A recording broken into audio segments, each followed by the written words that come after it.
Sekali lagi shalom jemaat yang ada di rumah yang diberkati oleh Tuhan. Hari ini kita bersama-sama akan beribadah online. Saya percaya dan yakin mujizat Tuhan luar biasa dalam kehidupan kita. Saudara yang ada di rumah dan kita ada tempat ini bersama-sama beribadah secara online. Karena itu kita bersama-sama sebelum kita mulai ibadah kita, mari kita berdoa. Tuhan Yesus, terima kasih Tuhan untuk setiap berkat-Mu Tuhan. Kami percaya kekuatan yang Kau berikan kepada kami Tuhan, memberikan kami pengharapan. Dan hari ini Tuhan, kami ingin mempersembahkan yang terbaik, kami ingin memuji, menyembah Engkau Tuhan. Karena itu Tuhan, kami percaya Engkau hadir di tempat ini. Engkau melawat kami dimanapun kami berada. Baik itu kami yang ada di rumah maupun kami yang saat ini ada tempat ini Tuhan. Engkau memberkati dengan kuasa-Mu Tuhan, sehingga kami boleh bersama-sama beribadah dengan luar biasa. Karena kami percaya kuasa-Mu sungguh dahsyat dan luar biasa Tuhan. Karena kami percaya Tuhan, Engkau Allah yang dahsyat. Karena itu bersama-sama kita yang percaya kita katakan amin. Kita akan bersama-sama menyembah dan memuliakan Tuhan. Saudara yang ada di rumah, kita bersama-sama merendahkan hati kita di hadapan Tuhan. Kita mau menyembah Dia dengan luar biasa. Hari ini berikan yang terbaik untuk Tuhan. Kita mau katakan kekuatan yang ada di jiwa kita, yang hanya diberikan oleh Tuhan Yesus Kristus untuk kita hari ini. Karena itu kita bersama-sama kita angkat pujian ini. Kita katakan kekuatan di jiwa kita. Haleluya Tuhan. Yesus, kami satukan hati kami menyembah-Mu Tuhan. Haleluya Tuhan. Yesus, biarkan sedalam hati kami hari ini menyembah-Mu. Mari sama-sama kita angkat pujian ini. Dari awal kita katakan kekuatan di jiwa.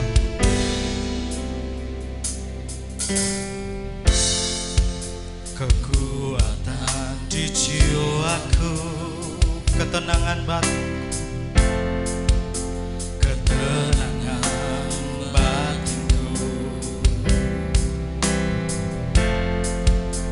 ada dalam hadirat-Mu, ku menyembah-Mu. Tersungkurku di kaki-Mu Tuhan.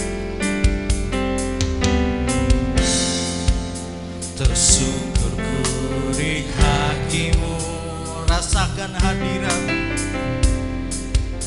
rasakan hadirat-Mu. Takkan ku melepaskan-Mu, Kau cahaya bagiku. Mengiringku seumur hidupku, masuk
dirimu seumur hidupku,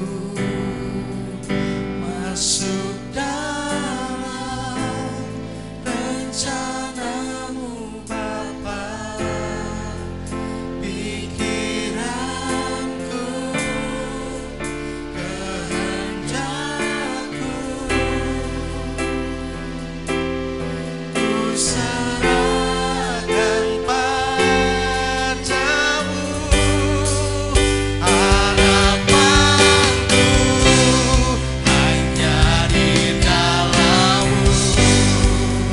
Ku kan teguh bersama-Mu Tuhan. Jadikan ku berjanamu untuk memuliakan-Mu,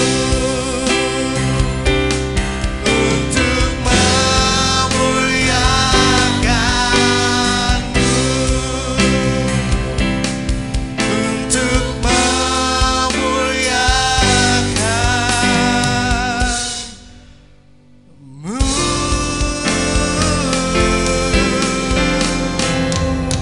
Haleluya. Yes. Shalom. Tepuk tangan buat Tuhan Yesus. Saudara yang di rumah, mari kita bangkit berdiri. Kita mau sama-sama angkat pujian ini dengan luar biasa. Karena kita percaya Tuhan bersama dengan kita hari ini. Mari kita sama-sama kita angkat pujian ini dengan-Mu Tuhan. Saudara yang di rumah bisa bertepuk tangan, juga bisa meloncat. Bebas saudara-saudara, kita mau angkat pujian ini dengan luar biasa.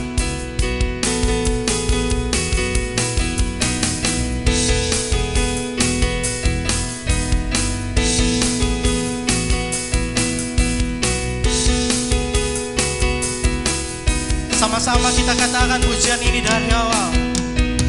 Tak pernah ku ragu akan kesetiaan-Mu. Kau pegang hidupku sepenuh jiwa, sepenuh jiwaku.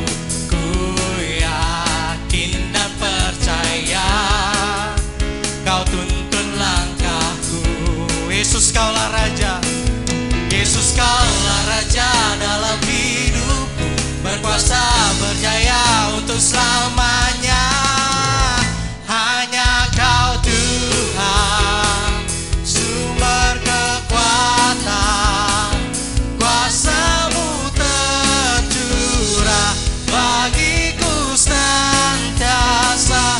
Dengan-Mu Tuhan, ku kan berjalan dari kemuliaan sampai kemuliaan selamanya. Yes, kita mau angkat pujian ini sekali lagi dari awal. Kita katakan tak pernah ku ragu akan kesetiaan-Mu Tuhan.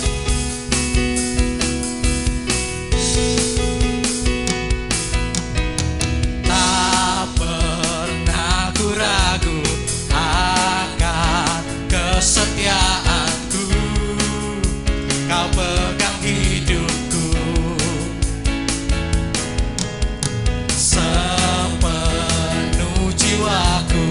Ku yakin dan percaya Kau tuntun langkah-Mu. Sama-sama kita katakan, Yesus Kaulah Raja dalam hidupku, berkuasa berjaya untuk selamanya.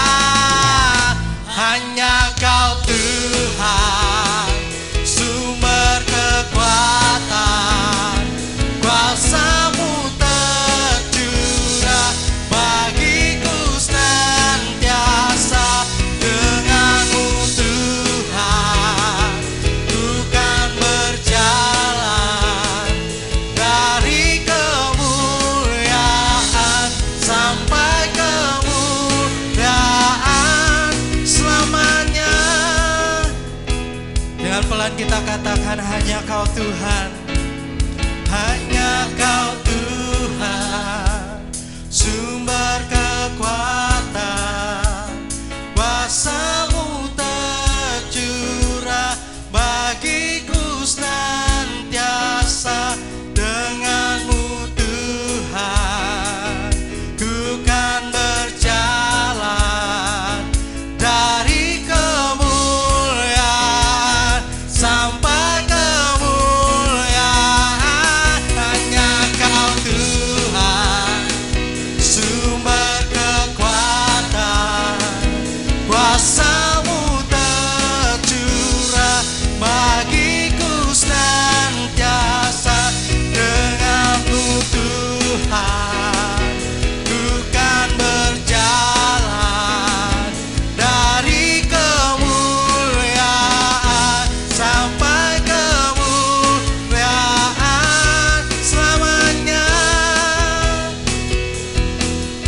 Jemaat Tuhan, sebelum kita menerima kebenaran firman Tuhan yang akan memberkati kita semua, mari kita mempersiapkan kehidupan kita masing-masing, hati dan pikiran kita untuk kita menerima roti kehidupan, yaitu firman-Nya.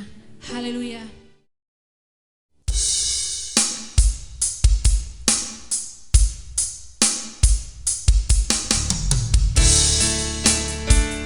Kami datang Tuhan, kami mau berserah kepadamu.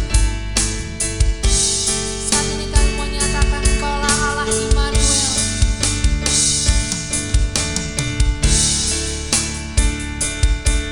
Inilah pujian syukur kami Tuhan.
shalom jemaat Tuhan. Perkenalkan, saya Pendeta David Harrison. Saya ingin berbagi sesuatu kepada seluruh jemaat Gereja Kristen Baitani, jemaat pimpinan Roh Kudus di Palangkaraya. Saya ingin berbagi firman Tuhan kepada Anda semua. Dan saya percaya bahwa di tengah kita mengalami pandemik, kita tidak bisa bertemu, tapi kita disatukan dengan pelayanan secara online dan virtual. Dan hari ini saya bisa berbagi firman Tuhan kepada Anda semua.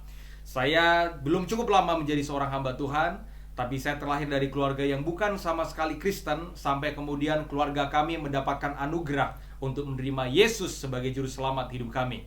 Kami percaya, dan saya percaya, bahwa hidup itu karena kasih karunia Tuhan. Tidak ada yang perlu dibanggakan, karena toh semua kita adalah manusia yang berdosa, yang karena kemurahan Allah, kemurahan Tuhan, kita dipakai oleh Tuhan. Bahasa dipakai, seringkali kita menyebut diri kita sebagai alat Tuhan. Alat itu tergantung sesuka-suka dari yang pakai. Kalau tidak ada yang mau pakai hidup kita, maka kita tidak akan pernah jadi alat untuk kemuliaannya. Nah, saya berdoa agar hidup kita semua, kita menjadi alat kemuliaan Tuhan. Baik, saya ingin berbagi sesuatu. Tahukah di tengah-tengah pandemik ini, terkadang kita berharap bahwa hidup itu tanpa masalah. Kita seringkali berdoa agar Tuhan melalukan semua masalah kita. Kita selalu berharap hidup kita baik-baik saja, keluarga kita baik-baik saja, ekonomi kita baik-baik saja. Tapi ternyata pada kenyataannya adalah Tuhan tidak pernah berjanji bahwa ikut Tuhan seperti kita mengendarai mobil di jalan tol. Atau Tuhan tidak pernah berjanji bahwa ikut Tuhan seperti berjalan di atas karpet merah. Tapi justru ketika kita ikut Tuhan, terkadang ada salib yang harus kita pikul, ada proses pergumulan yang harus kita lalui. Tapi saya belajar di dalam iman Kristen bahwa iman kuat itu justru karena salib. Iman kuat itu justru karena proses. Karena itu siapapun Anda, jika Anda mengalami proses, mengalami salib, itu adalah cara Tuhan untuk Anda mengalami kemuliaannya. Karena tidak ada kemuliaan tanpa salib yang sedang kita pikul dan sedang kita bawa. Karena itu siapapun Anda, kalau Anda sedang mengalami salib, itu adalah cara terbaik untuk Tuhan melatih kedewasaan kita, untuk Tuhan membawa kita untuk mengalami kemuliaannya. Berkali-kali saya bilang bahwa kekristenan itu bukan hanya sekedar pengetahuan, tapi kekristenan itu adalah kehidupan. Nah, banyak orang datang ke gereja, sayang sekali banyak orang datang ke gereja yang disebut sebagai rumah Tuhan. Mereka ada di rumah, tapi mereka tidak ketemu yang punya rumah. Ada banyak orang Kristen datang ke rumah Tuhan, tapi tidak ketemu Tuhan. Itu sama seperti ini. Datang ke rumah makan Padang, tapi jualannya soto ayam. Itu salah besar. Kalau Anda ke rumah makan Padang, maka masakan Padang yang harus Anda nikmati. Kalau Anda ke rumah roti, maka Anda harus ketemu roti. Nah, kalau Anda ke rumah Tuhan, Anda harus ketemu dengan Tuhan. Nah, ini bahasa saya. Orang berubah bukan karena bergereja, tapi orang berubah karena berjumpa dengan hadirat Tuhan.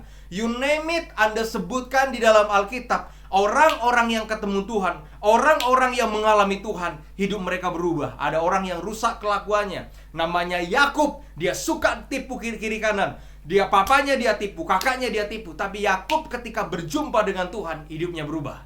Perubahan hidup itu hanya terjadi bukan karena kita bergereja, tapi perubahan hidup itu terjadi karena kita mengalami dan berjumpa dengan hadirat Tuhan. Baik, nah seringkali kita berharap mujizat terjadi, puji Tuhan. Seringkali kita berharap bahwa ada penyediaan hari demi hari daripada Tuhan, puji Tuhan. Seringkali kita berharap bahwa hidup ini terus akan penuh mujizat, puji Tuhan. Tapi seringkali Tuhan tempatkan kita di tengah-tengah keadaan yang sepertinya keadaan itu menekan dan membuat kita mengerti bahwa kita sedang ada dalam masalah. Nah, hari ini saya ingin bukakan satu firman Tuhan kepada Anda semua. Mari buka Matius pasal ke-8 ayat ke-23 hingga ayat ke-27. Lembaga Alkitab Indonesia memberikan judulnya Angin Ribut Diredakan. Nah, ini keren banget, ini luar biasa karena saya ingin berbagi sesuatu kepada Anda. Di tengah pandemi ini hidup kita seperti angin ribut, ya. Tiba-tiba ekonomi ambruk, tiba-tiba usaha kemudian gagal. Ada banyak daripada jemaat Tuhan yang lain juga dirumahkan, harus di PHK karena di tengah-tengah pandemi ini kita sedang mengalami krisis ekonomi. Tapi dengarkan saya, bahwa hidup orang percaya tidak ditentukan dengan keadaan. Jangan pernah lihat keadaan, Jangan pernah lihat apa yang terjadi di sekitar. Karena hidup kita bukan dari apa kata keadaan, tapi hidup kita dari apa kata firman Tuhan dalam hidup kita. Makanya jangan pernah lihat keadaan, tapi lihatlah dan dengarlah apa kata Tuhan, apa firman Tuhan buat Anda semua.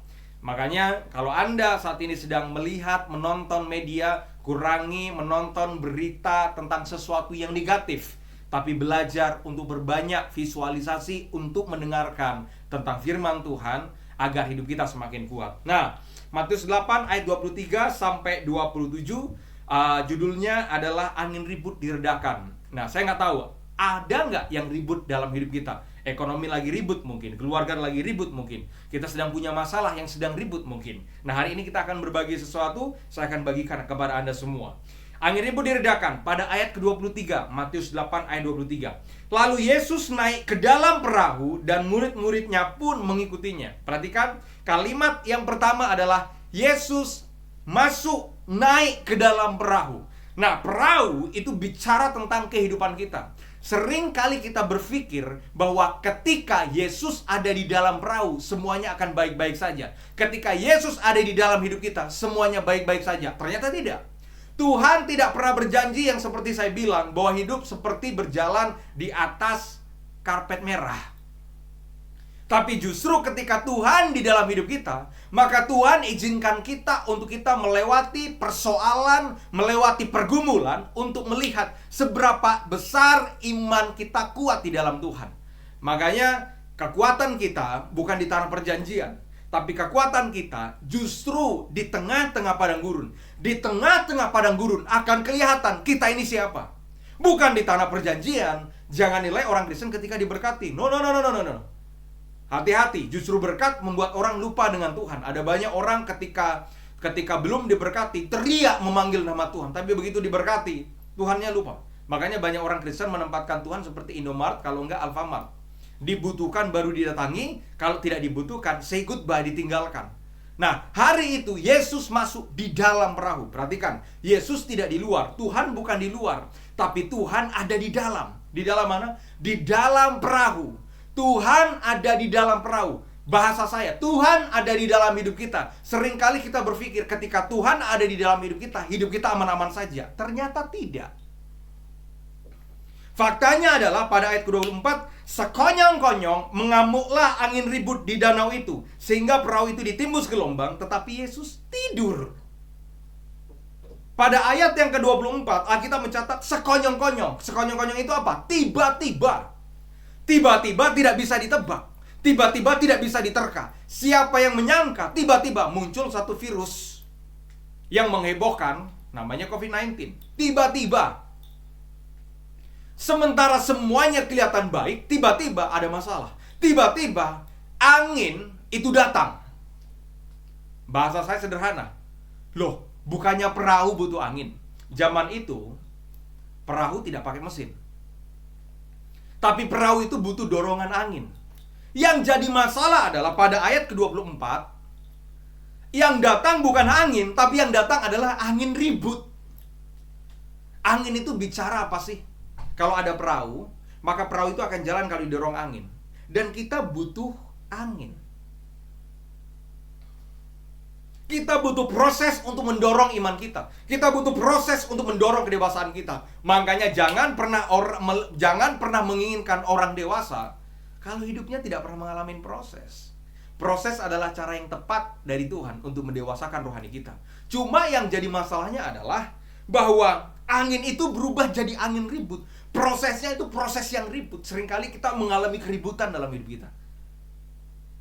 Ekonomi sedang ribut, Pak. Nggak karu-karuan. Rumah tangga sedang ribut nggak karu-karuan. Hubungan sedang ribut tidak karu-karuan. Seringkali kita masalah yang membuat ribut dalam hidup kita. Sama seperti pada ayat yang 24. Tapi dengarkan saya. Respon menentukan siapa kita. Respon menentukan langkah apa yang kita lakukan. Dan hari itu tidak hanya angin ribut, tidak hanya murid-murid sedang punya masalah, sedang ditimpa oleh masalah, sedang menghadapi masalah yang kuat, perahu mereka hampir tenggelam. Yang jadi masalahnya adalah Yesus tidur. Pertanyaan saya sederhana. Kok bisa Yesus tidur? Halo? Berarti ada keadaan di mana Yesus dengan seluruh kenyamanan yang ada di dalam perahu, Yesus tidur. Wow. Tahukah saudara, ketika hidup manusia tidak punya masalah, terkadang kita menempatkan Tuhan seolah-olah tidur. Karena kalau manusia hidupnya semuanya baik, kalau manusia hidupnya semuanya aman, tidak punya masalah, kita nggak akan pernah datang ke Tuhan, Pak. Itu yang dilakukan oleh orang Israel. Ketika orang Israel di padang gurun, mereka teriak, "Musa, kami haus. Musa, kami lapar." Tapi ketika mereka ada di tanah perjanjian, mereka melupakan Tuhan. Karena di tanah perjanjian ada susu dan madu, dan mereka udah gak perlu Tuhan. Hati-hati dengan berkatnya. Seringkali kita punya berkatnya sampai kita melupakan yang punya berkatnya. Berkat itu cuma di tangan, tapi Tuhan itu di hati. Jangan pernah apa yang ada di tanganmu mengganti apa yang ada di hatimu. Itu penting. Dan hari itu murid-murid, mereka sedang gaduh, bingung. Mereka sedang mengalami masalah, angin ribut sudah datang, tapi Yesus tidur. Bukan pada perkara Yesus tidurnya, tapi perkaranya begini, kenapa Yesus bisa tidur? Ini penting. Karena mungkin di tengah-tengah perjalanan ketika semuanya aman, mereka tidak melibatkan Yesus. Bahasa saya sederhana. Mungkin mereka tidak ajak Yesus bicara. Orang kalau diajak ngomong terus, Pak, saling saut menyahut, maka orang itu tidak akan tidur. Karena mungkin Yesus tidak diajak bicara. Yesus dibiarin aja. Yesus nggak diajak ngomong. Yesus dicuekin. Akibatnya, Yesus tidur. Nah, seringkali dalam hidup kita gaduh, kita bingung, kita pun ikut ribut dengan masalah. Karena kita tidak sadar bahwa mungkin Yesus sedang tertidur dalam hidup kita. Apa cara yang tepat? Ini cara yang tepat. Pada ayat ke-25, maka datanglah murid-muridnya membangunkan dia. Sorry to say, masalah angin ribut adalah cara yang tepat untuk membuat saudara sadar bahwa saudara harus membangunkan Tuhan. Saudara harus membangunkan rohanimu. Saudara harus membangunkan hubungan keintimanmu pribadi dengan Tuhan. Maka pada ayat ke-25, Alkitab mencatat murid-muridnya membangunkan dia. Come on, saudara, ayo bangunkan hubungan kita dengan Tuhan. Bangunkan rohani yang sudah tertidur. Bangunkan hati yang melayani yang sudah tertidur, yang sudah lama. Bangunkan hubungan doamu dengan Tuhan. Bangunkan mezbah doa lagi. Dan ketika murid-murid datang Yesus, membangunkan Yesus. Begitu Yesus bangun, mereka teriak, "Tuhan, tolong kami." Ini penting, Pak, dalam hidup kita.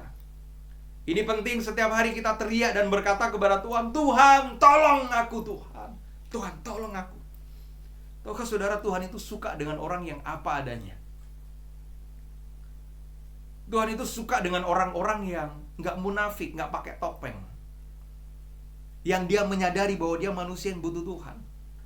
Tuhan itu suka dengan orang-orang yang begini, "Tuhan, aku jatuh dalam dosa, aku mau bangkit Tuhan, tolong aku Tuhan."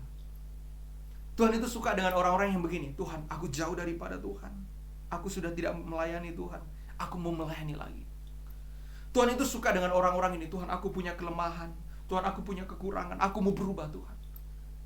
Tuhan tidak suka dengan orang-orang yang penuh topeng, yang seolah-olah di rumah Tuhan, "Tuhan, aku kuat, aku kudus, aku tidak berdosa." Seringkali kita menganggap bahwa diri kita tidak penuh dengan kekurangan dan kelemahan, sehingga kita bisa menghakimi orang lain di sekitar kita. Karena kita menganggap kita lebih layak daripada orang itu. Padahal kita lupa, jangan melihat kelemahan orang lain kalau engkau sendiri punya kelemahan. Jangan menghakimi orang lain kalau engkau sendiri layak dihakimi. Jangan melihat kekurangan orang lain kalau engkau juga penuh kekurangan. Ini yang Yesus ajarkan, supaya dalam hidup kita tidak bisa saling menghakimi, tapi saling mengasihi. Dan ketika mereka bangunkan Yesus, mereka teriak, "Tuhan, tolonglah aku." Ayat 26, ini sangat menarik. Ia berkata kepada mereka, "Why you're being afraid?" Kenapa kamu takut? Sederhana. dalam hidup, Tuhan akan selalu tanya. Di tengah pandemi, kondisi yang sangat mencekam, Tuhan akan tanya kepada kita hal yang sama. Kenapa kamu takut? Halo, kenapa Tuhan berkata, kenapa kamu takut? Tuhan tidak langsung selesaikan masalahnya, tapi Dia selesaikan lebih dulu keadaan hati murid-muridnya.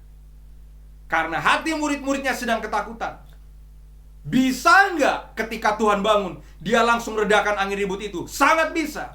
Tapi Tuhan lebih memilih membereskan kondisi hati mereka lebih dahulu daripada membereskan keadaan.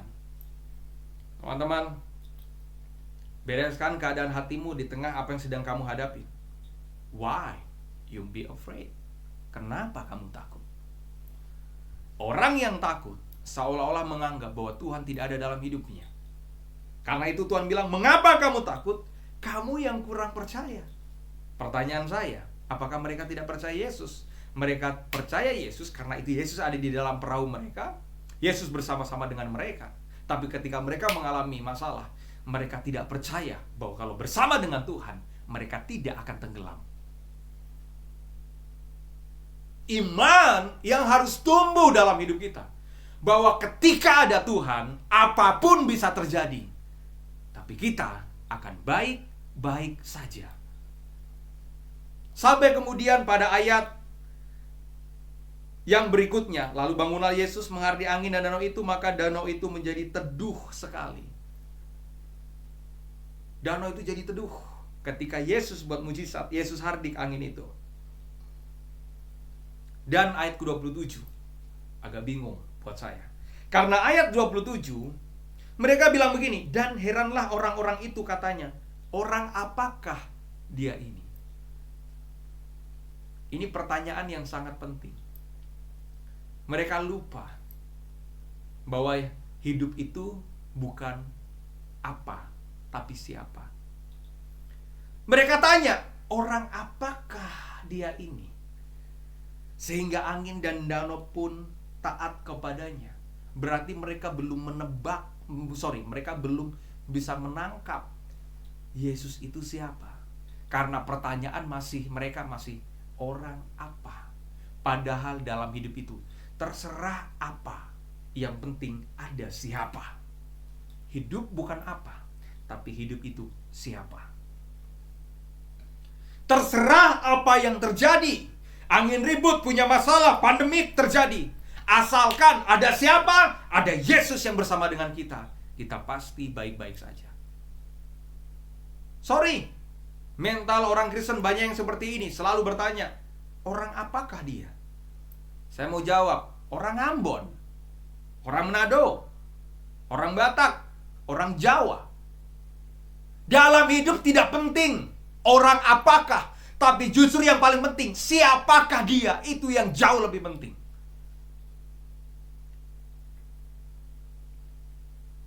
Makanya kalau Tuhan mau pakai seseorang, juga Tuhan gak penting. Kamu orang apa? Gak penting. Gak penting.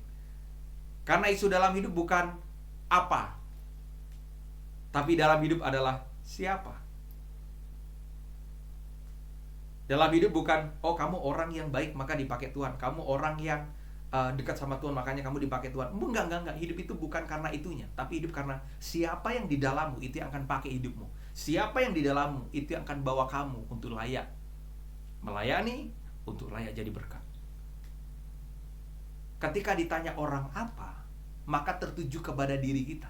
Tapi ketika ditanya siapa, tertuju kepada apa yang di dalam kita, siapa yang di dalam kita. Karena itu saya berdoa, mari jemaat Tuhan miliki iman yang kuat. Ketika angin ribut datang, gak usah takut. Be still. Kenapa? Karena ada siapa? Ada Yesus di dalam perahu kita. Tuhan Yesus memberkati. Tetap kuat, tetap percaya, tetap berharap sama Tuhan. God bless you. I will see you. Haleluya. Amin. Segala pujian syukur bagimu ya Tuhan. Kami mengucap syukur terima kasih buat sabda kebenaran firman Tuhan. Biarlah firman-Mu termaterai di dalam kehidupan kami.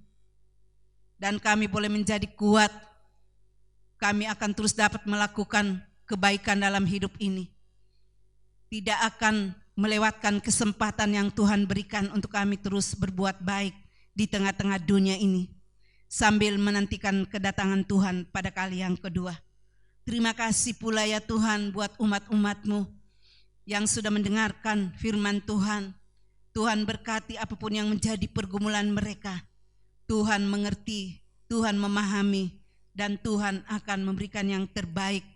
Kami pun berdoa ya Tuhan untuk orang-orang yang saat ini sedang menderita COVID-19, baik yang ada di rumah-rumah sakit, di ruang-ruang isolasi, baik yang ada di tenda-tenda, di gedung-gedung, hotel-hotel, bahkan di tempat-tempat yang mana mereka tidak mendapatkan ruangan, mereka tersebar dimanapun, bahkan mandiri di rumah. Lawatan Tuhan, jemahan Tuhan, kerinduan kami akan lebih banyak lagi yang disembuhkan. Di dalam nama Tuhan Yesus, pemulihan bagi orang-orang yang sedang menjalani isolasi ini Tuhan, agar kesembuhan menjadi bagian mereka. Dan Tuhan pun akan memberkati para medis, para dokter, para relawan yang bekerja siang malam. Biarlah Tuhan berkat-Mu mengalir, kebaikan-Mu bagi kehidupan mereka, memberikan mereka kekuatan, kesehatan, agar mereka tetap kuat untuk menjalankan tugas mereka dengan baik untuk orang-orang yang perlu mereka tolong. Terima kasih ya Bapa di sorga. Demikian juga Tuhan, kami terus berdoa untuk bangsa dan negara kami yang terus berjuang untuk negara ini, supaya vaksin boleh diterima oleh seluruh rakyat Indonesia. Kiranya tugas dan tanggung jawab pemerintah dan kesehatan kami diberkati oleh Tuhan. Semua yang Tuhan bekerja sama, dan juga para aparat negara kami yang bertugas, kiranya juga Tuhan terus menyertai dan Tuhan memberkati. Bahkan dunia yang sedang mengalami COVID-19, kiranya lawatan Tuhan, jamahan Tuhan buat seluruh dunia ini, supaya pemulihan terjadi sesuai dengan rencana dan kehendak Tuhan. Terima kasih Bapa di sorga, terpuji nama Tuhan. Inilah kerinduan kami, doa dan ucapan syukur kami kepada Tuhan. Di dalam nama Tuhan Yesus kami sudah berdoa dan mengucap syukur. Terpuji nama Tuhan. Haleluya. Amin. Mari kita angkat tangan dan kita terima berkat Tuhan. Jika engkau baik-baik mendengarkan suara Tuhan Allahmu dan melakukannya dengan setia di sepanjang langkah kehidupan kamu, diberkatilah engkau di sepanjang langkah kehidupanmu. Tuhan memberkati engkau dan melindungi engkau. Tuhan menyinari engkau dengan wajah-Nya dan memberikan engkau kasih karunia. Tuhan menghadapkan wajah-Nya kepadamu dan memberikan engkau damai sejahtera. Kiranya sukacita damai sejahtera yang datangnya daripada Allah Bapa akan terus menyertai kehidupan kita semua, mulai saat ini sampai Maranatha, Yesus datang pada kali yang kedua. Terpuji nama Tuhan. Kita katakan haleluya, haleluya, amin.